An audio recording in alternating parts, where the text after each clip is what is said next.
नमस्कार. 5 किलोमीटर रनिंगसाठी एक आठवड्याचा प्लॅन हवा आहे असे खूप सारे कॉमेंट्स येत होते. तर हीच मागणी लक्षात घेऊन आज आपण एका जबरदस्त ट्रेनिंग प्लॅनबद्दल सविस्तर बोलणार आहोत. हे बघा, अशीच एक कॉमेंट आहे. सर, माझा वेळ 20 मिनिटं आहे, तो 17 मिनिटांच्या आत आणायचा आहे. आणि ही गोष्ट फक्त एकाची नाहीये, बरोबर? खास करून जे पोलीस भरती किंवा SRPF साठी तयारी करत आहेत त्यांचं ध्येय एकदम क्लिअर असतं. कोणाला 25 मिनिटांच्या आत यायचंय, तर कोणाला थेट 17 मिनिटाचा टप्पा पार करायचाय. तर मग चला बघूया हे नक्की कसं करता येईल. आज आपण फक्त बोलणार नाही तर एक प्रॉपर प्रॅक्टिकल प्लॅन बघणार आहोत. सगळ्यात आधी 5 किलोमीटर वेगळं चॅलेंज का आहे ते समजून घेऊ. मग आठवड्याचं संपूर्ण ट्रेनिंग प्लॅन, 2 वेगवेगळ्या लेव्हलसाठी काय करायचं, कोणत्या चुका टाळायच्या आणि शेवटी यशाची गुरुकिल्ली काय, सगळं काही कव्हर करणार आहोत. तर सुरू करूया आपल्या पहिल्या सेक्शनपासून. 5 किलोमीटर हे एक वेगळं आव्हान का आहे? थेट प्लॅनवर जायच्या आधी हे समजून घेणं खूप गरजेचं आहे की ही रेस आपल्याकडून नक्की काय मागतेय. हे बघा, रनिंगमध्ये ना प्रत्येक डिस्टन्सचा खेळ वेगळा असतो. 100 मीटर स्प्रिंट म्हणजे काय? फक्त आणि फक्त स्पीड. पण 5 किलोमीटरचं गणित पूर्णपणे वेगळं आहे. इथे नुसता स्पीड असून चालणार नाही आणि फक्त स्टॅमिना असूनही उपयोग नाही. या दोन्हींचा एक परफेक्ट बॅलन्स साधावा लागतो. तर मग नक्की लागतं काय 5 किलोमीटरसाठी? 3 मुख्य गोष्टी. पहिली, एरोबिक एन्ड्युरन्स. सोप्या भाषेत आपलं शरीर ऑक्सिजन वापरून किती जास्त वेळ धावू शकतं.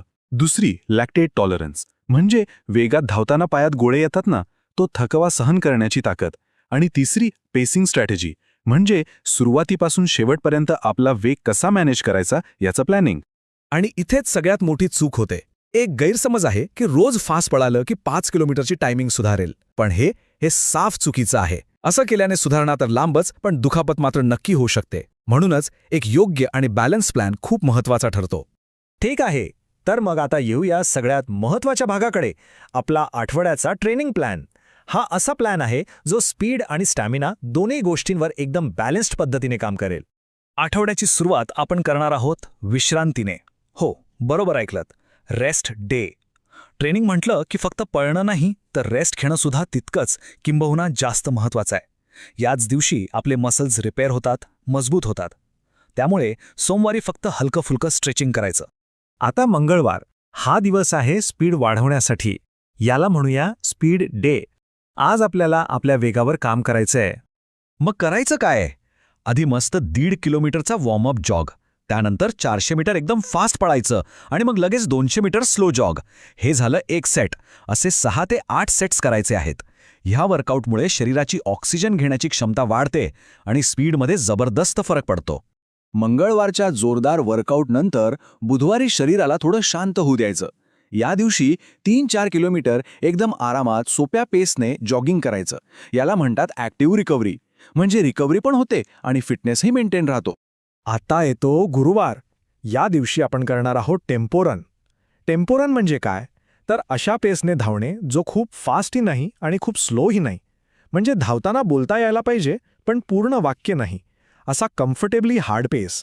साधारण 3 किलोमीटरसाठी हा पेस टिकवून ठेवायचा प्रयत्न करायचा. या टेम्पो रनचा फायदा काय? तर यामुळे आपला स्टॅमिना वाढतो. म्हणजे जास्त वेळ वेगात धावलं तरी शरीर लवकर थकत नाही. 5 किलोमीटर रनिंगमध्ये ही गोष्ट एक गेम चेंजर ठरू शकते. त्यामुळे हे सेशन खूप महत्त्वाचं आहे. ठीक आहे, आता फक्त रनिंग नाही. शुक्रवारी आपण करणार आहोत स्ट्रेंथ ट्रेनिंग. कारण मजबूत मसल्स म्हणजे धावताना प्रत्येक पावलात जास्त पॉवर येते आणि एनर्जी कमी लागते. यालाच रनिंग इकॉनॉमी सुधारणं असं म्हणतात. आणि त्यासाठी काही बेसिक पण महत्त्वाचे व्यायाम आहेत. स्क्वॉट्स, लंजेस, काफ रेजेस आणि आपला कोअर मजबूत करण्यासाठी प्लँक. पाय आणि कोअर मजबूत असेल तर रनिंग सुधारतं आणि दुखापतीचा धोकाही कमी होतो. शुक्रवारी स्ट्रेंथ ट्रेनिंगने मसल्सवर ताण आल्यानंतर शनिवारी परत एक इझी रन, साधारण 4 ते 5 किलोमीटर, अगदी हळू आरामात. हे पण रिकव्हरीसाठी आणि आपला एन्ड्युरन्स बेस बनवण्यासाठी मदत करतं. आणि आता आठवड्याचा शेवटचा दिवस रविवार. ह्या दिवशी आपण करणार आहोत लाँग रन. म्हणजे साधारण 6 ते 8 किलोमीटर, पण पेस एकदम स्लो ठेवायचा. याचा मुख्य उद्देश आहे स्टॅमिना बनवणं आणि शरीराला जास्त वेळ धावण्याची सवय लावणं. तर हा झाला एक बेसिक आठवड्याचा प्लॅन. पण साहजिक आहे, प्रत्येकाचं सध्याचं टायमिंग आणि ध्येय वेगळं आहे. म्हणूनच आता आपण 2 वेगवेगळ्या गटांसाठी थोडं स्पेसिफिक मार्गदर्शन बघूया. ग्रुप नंबर 1, ज्यांना सध्या साधारण 30-35 मिनिटं लागतात आणि 25 मिनिटांच्या आत यायचं आहे, त्यांनी सगळ्यात जास्त लक्ष द्यायला हवं ते म्हणजे एन्ड्युरन्स बनवण्यावर आणि नियमित सरावावर. आता ग्रुप नंबर 2, ज्यांना 20 मिनिटांवरून थेट 17 मिनिटांपर्यंत पोहोचायचं आहे, त्यांनी स्पीड एन्ड्युरन्सवर जास्त फोकस करायला हवा. म्हणजे मंगळवारचं इंटरव्हल ट्रेनिंग अजून कठीण करायचं, जसं की 400 मीटर ऐवजी 800 मीटरचे रिपिटेशन्स. आता पुढे जायच्या आधी एक खूप महत्वाचा मुद्दा. काही सामान्य चुका आहेत ज्या चांगला प्लॅन असून सुद्धा सगळी मेहनत वाया घालवू शकतात. चला बघूया ह्या चुका कोणत्या आहेत आणि त्या कशा टाळायच्या. अशा 3 मोठ्या चुका आहेत ज्या बहुतेक रनर्स करतात आणि यामुळे होतं काय, एकतर प्रगती थांबते किंवा मग होते दुखापत. पहिली चूक, रोजच्या रोज फास्ट धावण्याचा अट्टाहास. दुसरी, रेस डेला सुट्टी मारणं म्हणजे तो दिवस स्किप करणं. आणि तिसरी, कोणताही विचार न करता कसलाही प्लॅन न फॉलो करता धावणं. एक गोष्ट लक्षात ठेवा, ह्या 3 चुका टाळल्या तरच रिझल्ट दिसेल. आणि आता आपण आलो आहोत आपल्या आजच्या चर्चेच्या शेवटच्या आणि सगळ्यात महत्त्वाच्या भागाकडे. प्लॅन कितीही चांगला असला तरी तो यशस्वी होतो फक्त 2 गोष्टींमुळे, शिस्त आणि सातत्य. खरं सांगायचं तर हीच यशाची खरी किल्ली आहे. एक गोष्ट मनावर कोरून ठेवा, 5 किलोमीटरची टायमिंग सुधारणं अजिबात अशक्य नाहीये. बिलकुल नाही.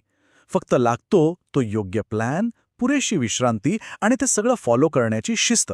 हा जो आठवड्याचा प्लॅन आपण बघितला तो जर सातत्याने फॉलो केला तर फरक पडणारच. तर मग आता सगळा रोडमॅप समोर आहे, प्लॅन तयार आहे. आता प्रश्न फक्त एकच उरतो, हा ट्रेनिंग प्लॅन सुरू कधी करायचा? जास्त विचार करू नका, आजच पहिलं पाऊल उचला.